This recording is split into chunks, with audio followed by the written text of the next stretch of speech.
He hurled the words across the kitchen, harsh and guttural. I'm not sleeping with you anymore. You repulse me. I can barely even look at you now. Deal with it. I nodded. Just nodded. No tears, no begging. But inside, a steady flame lit itself.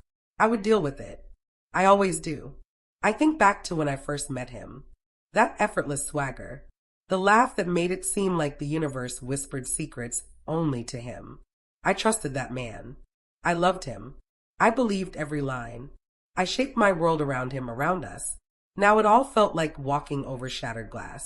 Sharp, glittering, merciless. The fractures didn't appear at once.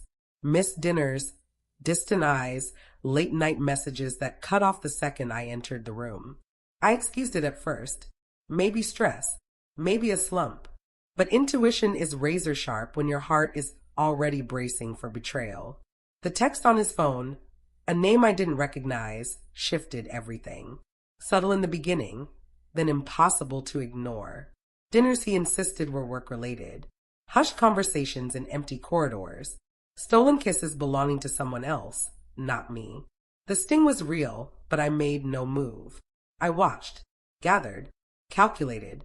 Emotional outbursts are what cheaters count on. I gave him none. He believed he held all the power. He was about to learn how fragile that fantasy truly was. I began quietly. Bank statements, credit card charges, his entire web of contacts, every financial habit, every name tied to him, sorted and studied. I learned the rhythm of his routines, the cadence of his lies. I didn't need fury. I needed accuracy. My retaliation wouldn't thunder. It would land like certainty. Step 1. Take back control of what mattered most to him. I went to the lawyer he always belittled, armed with meticulous records, legal angles, loopholes he never imagined. I filed for divorce, discreet, clean, deliberate. The attorney handled the weight of it. I let the law speak while I stayed the quiet witness. Step 2.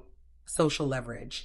Friends, co-workers, all the people he preened in front of, heard the truth softly and purposefully. Reputation is a currency he threw away without thought.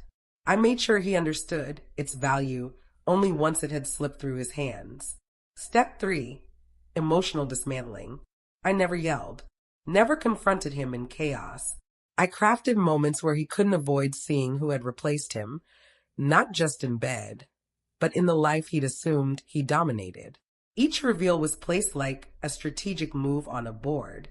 He found out about the alliances I built while he wandered. He realized the people he thought were neutral had quietly aligned with me. Every smile, every invitation, every bond woven behind his back. And then the night arrived. I watched him, the man who believed himself untouchable, finally comprehend the weight of what he'd lost. His shock was sharp, almost satisfying. How did I miss this? I saw it in his eyes, raw and unguarded, his empire of deceit collapsing, not with violence, but under the steady pressure of truth. Only then did I face him, not with fury, but with the cold certainty of what was already set in motion. He had no leverage left. His words broke apart. His threats meant nothing. I laid out the consequences he'd earned, one by one. The law, the social circles, the loyalty he assumed he commanded, all now out of his reach. I told you, I said softly, almost serene. I dealt with it. Not a triumph. A conclusion.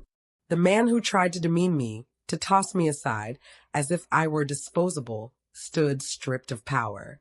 He finally understood the precision of my restraint. Later, I sat alone in the silence he never respected. Relief doesn't erupt. It settles in, grounding and steady. Every calculated step, every quiet hour spent planning, crystallized into a feeling of strength. He mistook my stillness for weakness. He confused silence with surrender. I poured a glass of wine and watched the city flicker. He would rebuild eventually, but not with the same swagger. He would remember the woman he betrayed, not out of fear, but because he finally understood what he lost.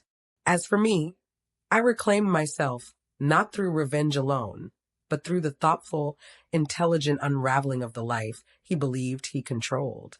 Yes, I nodded that day, but it wasn't submission. It was the stillness before a storm I crafted myself. And storms, I've learned, Strike hardest when no one sees them coming.